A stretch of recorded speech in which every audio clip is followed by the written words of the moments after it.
mbokki internet yu Xeweul TV ñu ngi leen di jaajëfal bu baax a baax ci fidélité bi saa su nekk rek ci suñu ay programme xam ngeen ne nag fii réew mi toll waxtaane wuñu lenn lu dul politique ba tax na rek ci diwaanu Thiès kaay rang bi daal dina fiy séeré lool waaye doxantu nañ ba fi nga xamante ni moom moo di zone nord waaw ndax foofu lañu gis ni fa la rang bi gën a séeré seet si kenn ci ñi nga xamante ni waaye politique yi ñi nga xam ne samp nañ seen dënd ci li nga xamante ni rek moom la ñu dëgmal muy élection locale yi muy kan muy monsieur Néné Guèye tunganiru teew ñu nataal dañ koy nuyu bàyyi ko mu saafonteeg mbokki internet yi yu Xeweul TV su ko defee daal di mën a xuus ci waxtaan bi Néné Guèye ñu ngi lay ziar bu baax a baax am mbégte dalal la fii ci suñu plateau exclusivité en politique nag tey fii ci Xeweul TV bàyyi la nga saafonteeg mbokki internet yi.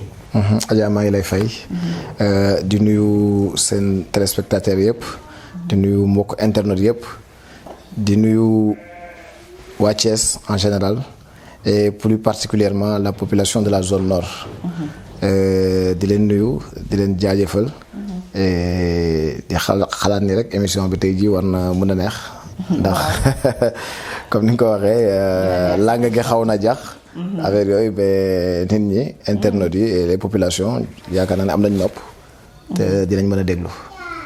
yàlla rek kon bu wax ji tàbbi ci noppi yi ku tax mu daal di rek tàbbi ci noppi ñi nga xamante ni rek ñoom ñoo ñuy dégg. Néné Guèye nga taxawal sa mouvement tuddee ko baatu ndaw ñi. D'abord lu la inspiré wala lu la motivé ci politique ba nga dugg ci. bu fekkee en politique en général. dugg nañ ci en 2014. duggoon ci benn parti bu ñu doon wax bokk gis-gis président Pape Diop. donc nous avons cheminé ensemble. ba ci élection yu mujj yi élection présidentielle yi. ñu bokkoon ci coalition Idy 2019 bi. bi ñu génnee ci élection présidentielle yi boobu nag la ñu toog. waxtaanaat ak jeunes yi ñuy àndal. parce que c'est en majorité des jeunes. waxtaan ak ñoom ñu ne élection yooyu jàll na. am na yeneen forme élection buy ñëw. te élection yi bokkul.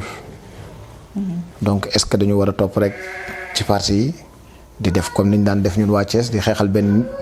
suñu ko xeexalee ba pare. bu pare tegal ñu kenn nit koo xamante ne amaana xamuñu ko.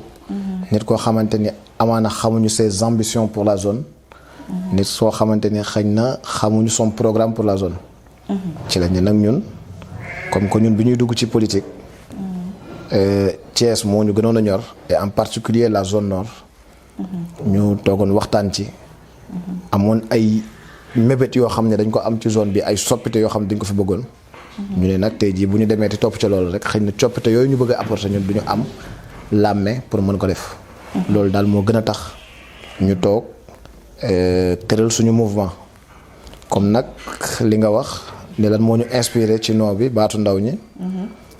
mouvement bi c'est un mouvement de jeunes. donc ñi ko ŋànk ñëpp ci ëpp ay jeunes lañu. te dañu gis ni aujourd'hui les jeunes. sont laissés un peu en rade. maanaam soo demee ci yenn parti yi. dañuy defar seen affaire ba pare ne waa pour jeunes yi defal leen benn pàcc bu tuuti ni jeunes yi. amaana sax noonu la ñuy def pour jigéen ñi def benn pàcc bu tuuti tamit ni pour les femmes. et représentativité bu faible boobu jeunes yi am tax na mënuñu exprimer seen li ñu bëgg. wala buñ ko exprimer sax amaana du faju. loolu nag lan lay causer jeunes yi dañuy toog à chaque fois ngay dégg ñuy râler. di wax kenn defaluñu lii kenn defaluñu lii. ils se sentent frustrés. tout à fait tout le temps. léegi nag au lieu jeunes yi di jël di jox seen à chaque fois seen baat kenn ci loolu ci parti yooyu ñu leen di def yooyu ñu bare ñuy frustré naan voilà ñun ñoo leen jàppale woon mais defaluñu lii defaluñu lee. ñu ne aujourd'hui jeunes yi dootuñu bëggatuñu jeunes yi di defati loolu dañu bëgg jeunes yi rassembler ñoom ñëpp seen baat def ko muy baatu ndaw ñi jox ko un jeune mu représenter leen. ñu élire un maire jeune mu taxaw su ak ko defee amaana jeunes yi lañ doon jooy naan defaluñu tey jii nañ ko mën a defal seen bopp. ndax nag looy jooy naan ay defaluñ ma dafa fekk mënoo ko defal sa bopp. te aujourd'hui les jeunes sont assez matures. les jeunes sont assez formés et les jeunes sont assez compétents pour pouvoir mener les rênes. loolu daal moo ñu motiver. ñu dugg ci langue gi. moo inspiré aussi turu baatu ndaw ñi. loolu defe naa ni leer na. waaye itam ñu gis ni amoon nga benn autorité. bu am solo ci li nga xamante ni rek moom moo di ASC Deggo. yaakaar naa ni yaa nekkoon ci bopp bi nekkoon président bi. en 2000 si je me trompe pas en 2019. 2018. 2019. waaw ak 2020 bi parce que 2020 amul. waaw amul nawet. en quelque sorte aussi am nga baat xëy na ci yow sa zone côté bi nga féete. waaye nag xam nañ ni ñëpp xam nañ ni tey fii ci Thiès. zone nord. dafa nekk zone boo xamante ni dafa xaw doy waar parce que dégg nañ sax. seen waa ji. waaw Idrissa da koy wax. da doon faral di wax ju mel noonu. que ni kii gañ zone nord rek tu gañ Thiès. donc lu tax. tey malgré tey wax nga sax li nga xam ne moo la motiver. yow personnellement li la motiver ba nga samp sa ndënd fii ci zone nord. mais est-ce que tamit Néné Gueye préparé wu na politiquement pour tey li nga xamante ni moom moo di mairie zone nord parce que yombul tamit. yombul zone nord suñu waxantee rek li fi nekk. ku ne xam na ni yombul. pourquoi tey Néné Gueye préféré wul woon apporter son soutien à un responsable bu mel ni président Abdoulaye Dièye bu Ziguinchor donte du ci zone bi. mais dañuy wax rek ci cadre politique. de haut niveau. parce que xam nga tey même bu fekkee vous êtes je sais pas benn groupe de jeunes boo xam ne. tey da ngeen duggoon ci politique bootu wax nga ko léegi ci ku mel ni président Pape Diop. tey jii est-ce que bon seen idée yoo leen dajale rek war na leen a mën a permettre wala benn objectif bu ngeen viser ensemble est-ce que loolu war na leen a may zone nord est-ce que yaakaar nga ni. loolu may na leen zone nord. tout à fait donc je vais revenir un peu ci li nga wax. yaa ngi may wax ba ma tuddal Ziguinchor na. kooku dëkkul zone nord. donc mënuñu ànd ak moom. de façon politique je dis de manière xam nga tey jii. président Macky Sall. dafa samp ay responsable politique fii à Thiès. am ñuy dem mais am na ñu féete zone nord di jàppale. mais Ziguinchor na c'est dans la mouvance présidentielle la bokk. c'est dans la mouvance ñun du ñu ànd ak moom parce que jàpp nañ su tey ji su président doon résoudre suñuy problème. duñu non su fekkoon président day résoudre ñun suñuy problème. du ñu créer mouvement bi. ok yéen gisoo leen seen bopp ci moom. gisuñu ko. d'accord bu fekkoon tey ñoom dañuy rek résoudre ñun suñuy problème. mouvement bi du am lii. dëgg la dañuy jàll ci leneen. donc mënuñu créer mouvement bi dem bootu ci ginnaaw ñee ñun xam nga damay wax ni c'est un manque de respect un peu envers les jeunes. saa suñu gisee benn jeune wala benn groupe de jeunes. di commencer yëngatu. di commencer organiser wu. politiciens yi. dañuy commencer ñoom ñëpp ku nekk di leen chérir di leen caresser dans le sens des poils tu vois ñoom ñëpp parce que yaakaar nañ ni jeunes yooyu dañuy def loolu rek pour dóor pour ut fu ñu langaamu ñun utuñu fu ñu langaamu dañoo am programme de développement pour la zone. am lu ñu bëgg a doxale suñu zone bi ni muy doxee neexuñu ñu am lu ñu ko bëgg a doxale ñëw taxaw teg suñu mouvement yaa ngi wax nag naan Idrissa nee na ay ki gagne la zone nord moom na tëdd nelaw parce que bu fekkee ay ki gagne la zone nord léegi. kon ñu ne yombul de parce que Idi mi ngi waaj. na jóg. te am na ko muy waajal te xam ngeen ko. man xawma ko. si xam ngeen ko mënoo nekk ci politique bi nga féete fii zone nord. que moom ku muy waajal. ki muy waajal fii franchement man xaw ma ko gis naa rek ay nag ñu bokk ci moom ñu yëngatu de part et d'autre mais moom perso ku muy waajal xaw mais de toute manière Alassane Ndiaye de Médina Fall l'ancien maire. waaw ko pareil rek mooy li may wax ci Macky Sall rek laay wax ci moom. il a été maire pendant 5 ans. moom balay ñëw tey jii di wax naan dañ koy waajal wala quelque chose comme ça. na ñëw wax ñu nit ñi ba ma nekkee maire lii laa fi def. j'ai fait ça pour les jeunes. nañu wax loolu. mais du ñëw rek dem. ñu andi ko mu nekk 5 ans toog ba ci yàgg mu dem ñu andi keneenam gis nga suñu zone bi. du zone u neexalukaay politicien ay kii sonn na ci parti bi nañ ko jox mu ñam ay kii non. yooyu jeex na yooyu moo fiy jeex. léegi jeunesse bi mooy jël son destin à bras le corps. xool nu mu koy mënee. loolu ñun lañ bëgg mu jeex. loolu ngeen di xeex. loolu ñun la ñuy xeex ñun jeunesse bi. avec un programme de développement bien défini. dinañ ñëwaat ci programme boobu sax. nañ ci ñëwaat léegi. ndax daf ñoo soxal. waaye tamit ma laaj la keneen koo xamante ni jege na la trop. jege na ma te am na ñu muy jot a sollicité. est-ce que ñëwagul na ci yow ci mel ni Malay. Malay. Il y a 2 Malay en fait. Malay Diop. Malay Diop non Malay maa ngi koy nuyu au passage. Malay en fait sama grand la. am na luñ bëri luñ defandoo suñu enfance ensemble. ñëwagul ci man et je pense que du ñëw ci man. mu ñëwoon ci yow. parce que non je pense que du ñëw. parce que xam na ma dama ne supposons mu ñëw ci yow. mu ñëw ci man. et su ñëwoon ci man dinañ toog waxtaan. parce que ndaw ñi mu seet. non du ma bàyyi baatu ndaw ñi parce que Malay il est de la mouvance présidentielle te wax naa la ci njëlbeen. wax naa la ci njëlbeen ne la ñooñu suñu mënoon a résoudre suñu problème baatu ndaw ñi du am. moo tax man la jàpp naa ne Malay du ñëw parce que xam na ma. xamante nañu bu baax on se connaît depuis petit xam na samay conviction donc je pense que du ñëw. waaw est-ce que tamit jotul Néné Guèye. ma laaj la rek.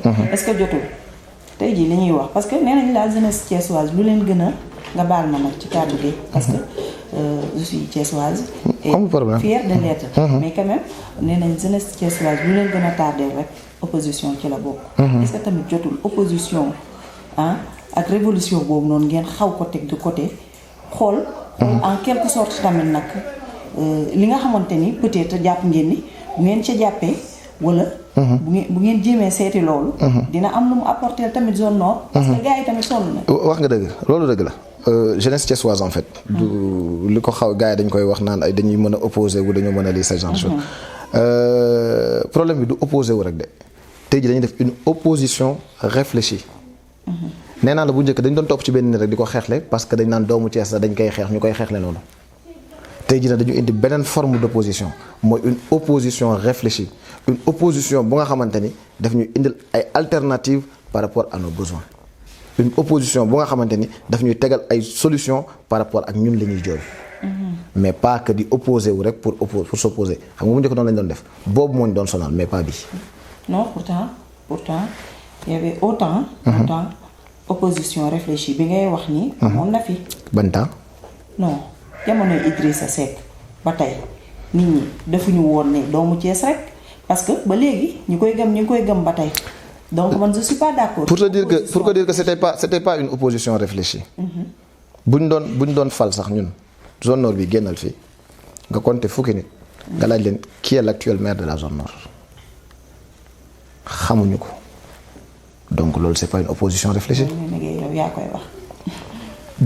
yow laay wax nga génn ci mbedd mi nga laajte fukki nit surtout nag suñu gox bii taaxi kaw Sara Medina fa. maa ngi dégg ba tey ñu ni ki ngay wax nii moom la gars yi gëm ba tey.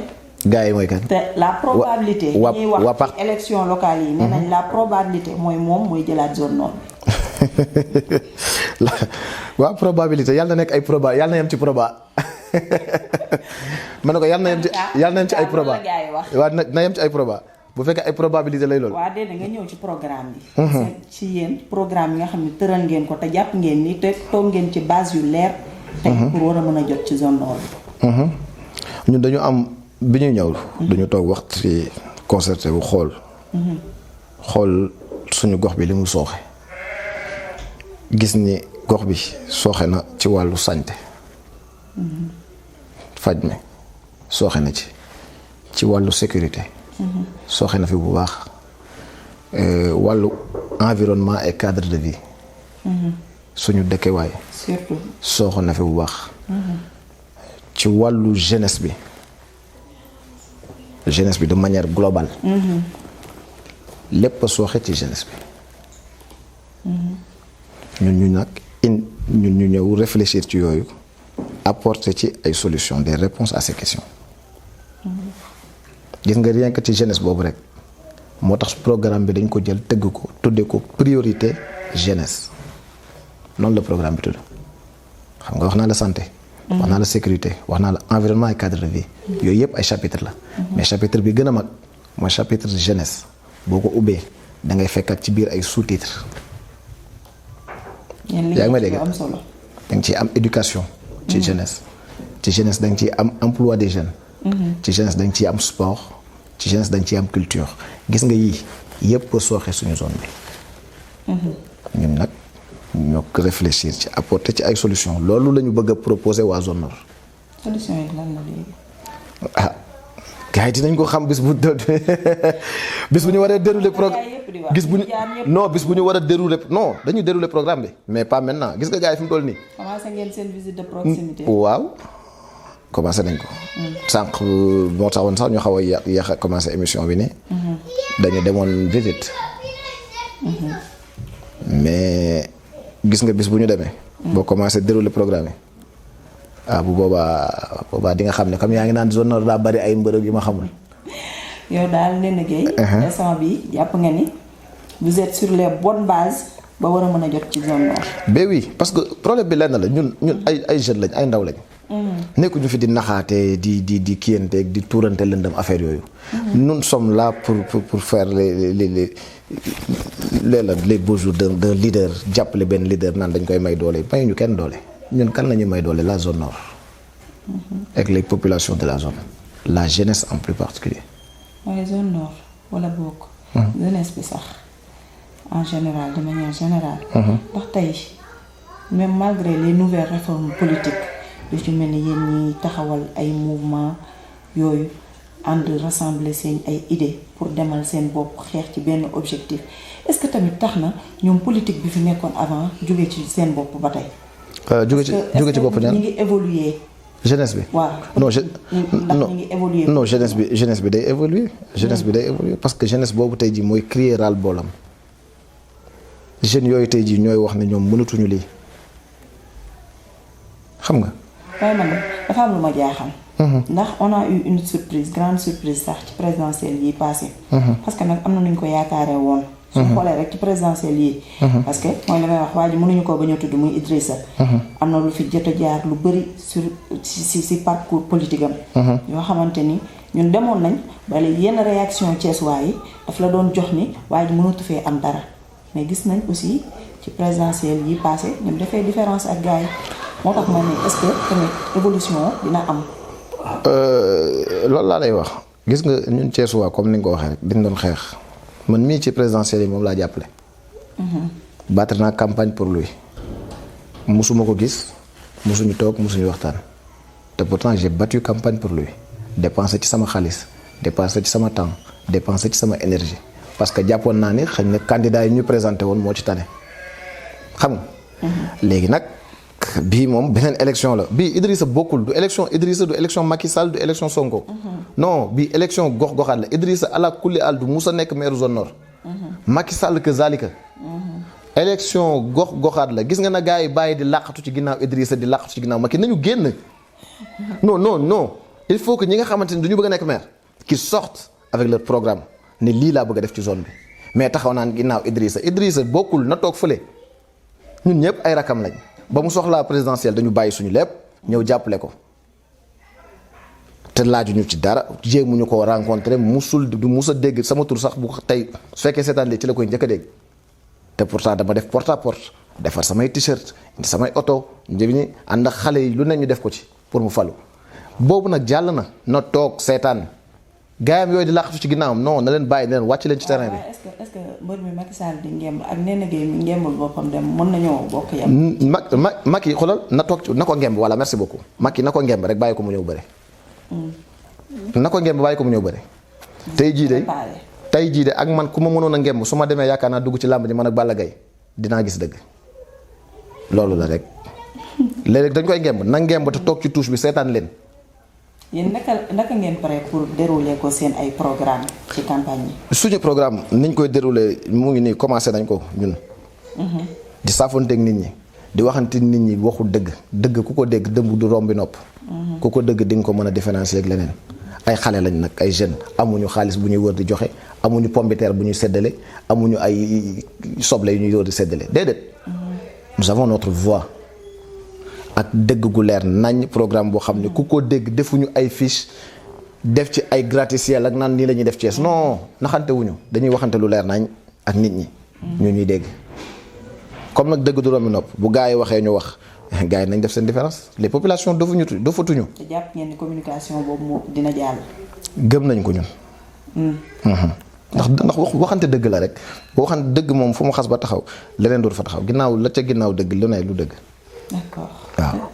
Néné Gueye léegi yow yan projet nga am yan projet politique nga am pour la zone nord.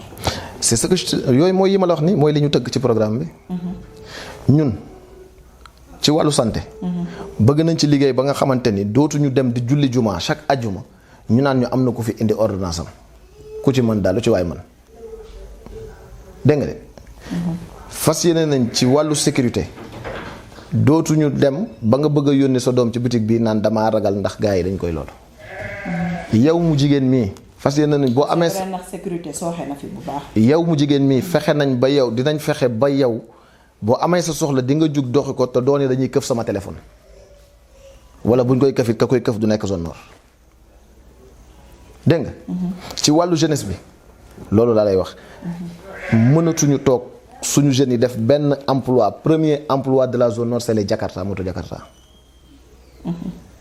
loolu dinañ ci liggéey incha allah.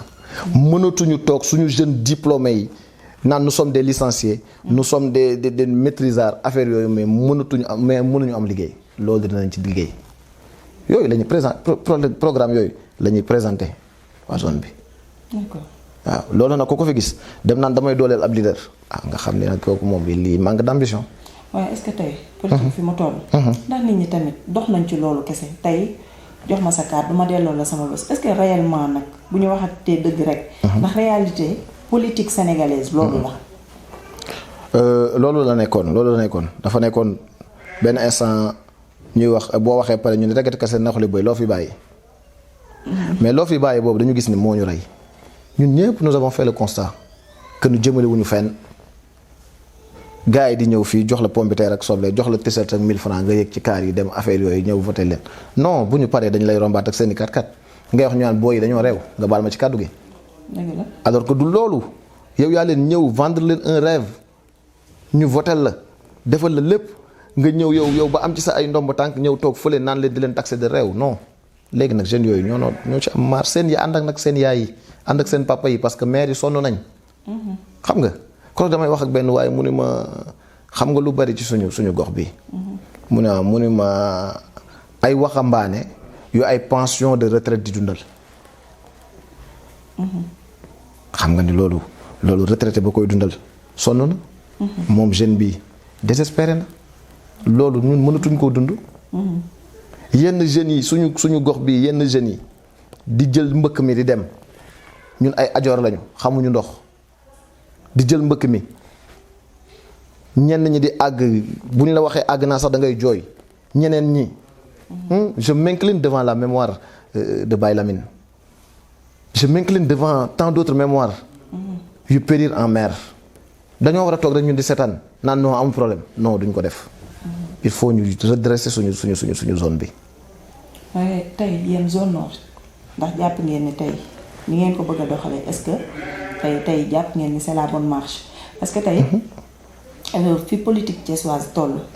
tey da nga ne sànq tout à l'heure wax nga ko nga ne déjà mu la waxee mala yi nga ni mala yi fu mu nekk déjà dans la mouvance présidentielle. mënuma ko jàppale. mais est-ce que tey parce que yaa ko wax. élection yi du élection Macky Sall. du élection Macky Sall. donc su weesoo ñu génn ci loolu ñu xam ne élection yi du élection Macky Sall. pourquoi pas tey jii. un Malay Diop wala keneen ak keneen moo xam ku mu doon ku dëkk tey zone nord samp ndëndam. te yow Néné Gueye nga xam ni kii lu mu gàtt def na ko ci ay progrès fii ci zone nord. kan ci. non ku mel ni Malay Diop. kan def na ay progrès Malay. waaw Malay def fi benn progrès. je sais pas yow mi ko wax xëy na di nga ma wax yan progrès la fi def. waaw mais ku mel ne Lamine Diallo moom ngay wax def fi daal. lu mu fi def. non dama ne laaj ba xam def. na ma wax ne ma lii laa def comme projet pour les jeunes.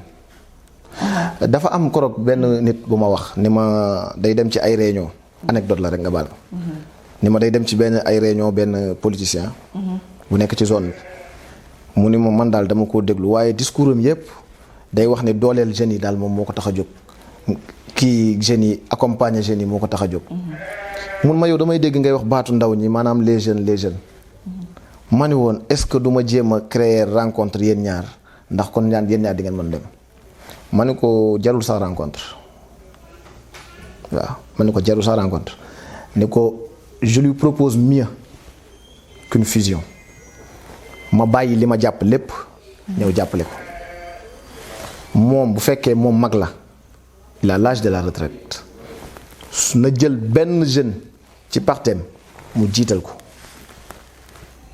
comme jeunes yi lay coiffé jeunes yi la bëgg a jàppale jeunes yi na jël benn jeune teg ko. pourquoi ñu war a jël jeunes yi naan dama leen di defal dama leen di kii dama leen di loolu comme ñun mënuñu na jël benn jeune jiital ko di ko jàppale bu boobaa ma bàyyi li ma yor yëpp jàppale ko. tu vois ce que je veux dire. noonu la demee xam nga gars yi wax nii rek yomb na mais au fond koo ci teg yenn défi yi mu taxaw arrière day siisu kooku ba ma ko gisee laajaat ko ni ko alors sa waa ji fu mu toll mun ma nee na moo ciy xalaat. ndax xam naa ne du dellu si waat. yow nag léegi yan progrès nga jot a def fii zone nord bi yoo xamante ni jàpp na ci lu ndaw rek yoo xamante ni ay pas yoo jot a dox. ndaw ñi côté ndaw ñi. xam ne lii tey mën na laa may dara zone nord ci côté ndaw ñi. du lu ma def mënu ma def dara li may wax nit ñi ne gis nga ñun ay xale lañ. ASC Deggo benn passage la rek bu ñu nekkoon président bi.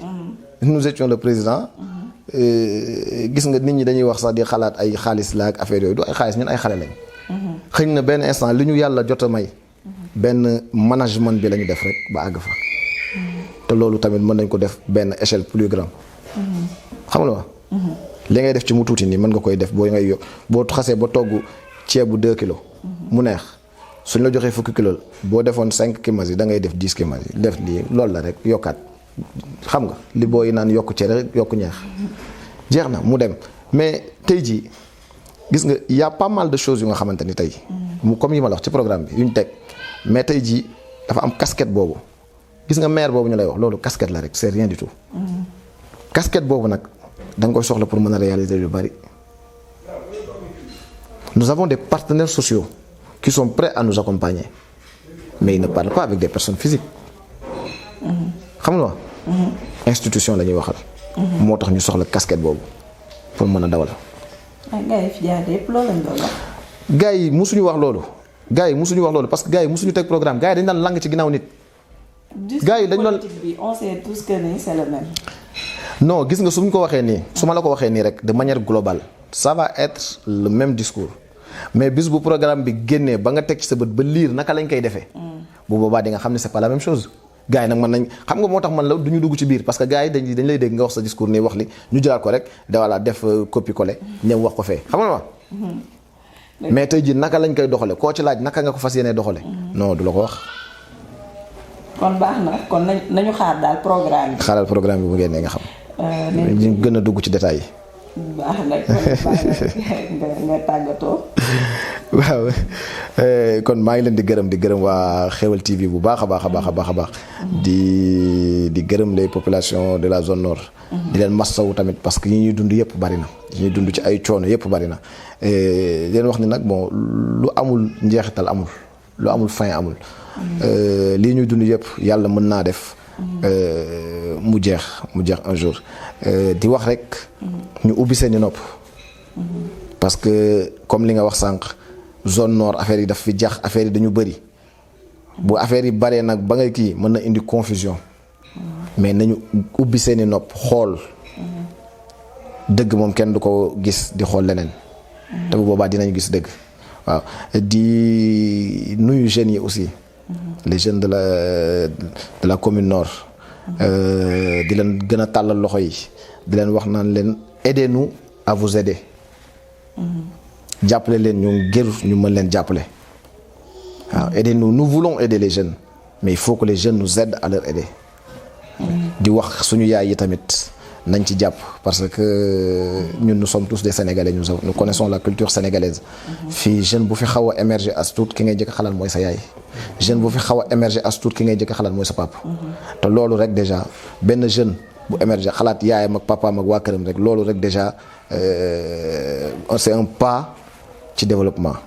donc ñuy tàllal loxo yi mag ñi di leen wax ni seen yëf la parce que seen yëfi doom la di tàllal loxo daal ñépp di leen wax ñu ñëw jàpp ci ba yàlla may ñu li ñu bëgg bu boobaa ñu mën a soppali suñu zone bii nga xamante ni dañuy wax naan ay zone populaire la kenn mënu ko lijjantee kenn mën nañ ko lijjanti non c'est pas vrai mën nañ ko lijjanti xëy na ñoom nag bu fekkee dañ ni kenn mënu ko lijjanti nañ bàyyi ak ñun ñu ko mën a lijjanti ñu lijjanti ko waaw nañu bàyyi voilà mais bu ñu jël rek def ñu clientèle électorale di dem wala ñenn ñi jël ñu bëgg a satisfaire un leader tax ñu naan ko waaw gis nga fa gën a jafe ci Thiès maa fexe ba gañal la ko léegi nag loo may neexalee rek ci li nga xam ne moom moo di programme politique am ñeel élection locale yooyu mu nekkoon seen entretien exclusif ak Xéwal TV di leen jaajëfal bu baax a baax nag ci teewlu bi safoo bi waaye itam fidélité ak programme bu Xéwal TV dig daje rek ci prochain yeneen jotaay rek dans les délais prochains ak